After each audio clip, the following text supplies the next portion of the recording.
As Edgar Wright's The Running Man, starring Glenn Powell, sprints into theaters, fans of the original 1987 action-adventure with Arnold Schwarzenegger are sure to revisit the dystopian classic and compare how the new adaptation reshapes Stephen King's brutal vision for a modern audience.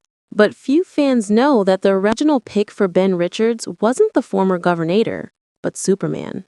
According to various sources, producer George Linder picked up King's book while at the airport, which at this time was published under his pseudonym of Richard Bachman, and immediately recognized the potential for a film. However, in his vision, he saw Superman's Christopher Reeve in the lead role of Ben Richards. When Reeve was still the name in mind, the movie's tone and trajectory were drastically different from the cut audiences eventually saw. The earliest drafts hewed much closer to Stephen King's novel, a bleak dystopian story about a desperate man trying to care for his family, especially his gravely ill daughter, who volunteers for a brutal reality show called The Running Man. The rules are simple: survive 30 days while professional hunters track him across the country, and he wins a $1 billion prize.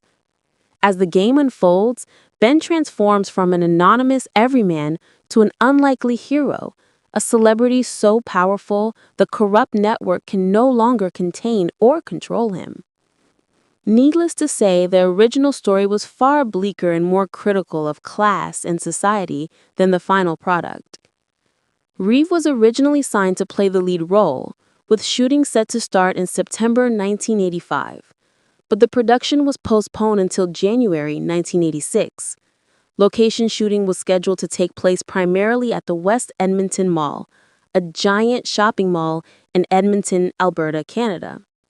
However, by January 1986, Reeve was out and Arnold Schwarzenegger was in. According to reports, Reeve exited The Running Man primarily because a major scheduling delay pushed back production by nearly 5 months. That delay conflicted with his other commitments, so he dropped out. An October 1986 LA Weekly article noted that once Reeve exited and director Andrew Davis was replaced by Paul Michael Glaser, The Running Man shifted dramatically from a bleak allegory to a more energetic action thriller with a wink. In the Reeve-led incarnation, the story centered around a desperate man entering a survival game show. By the time Schwarzenegger stepped in, the plot had morphed into a tale about a condemned yet innocent man forced into a 3-hour gladiator-style broadcast.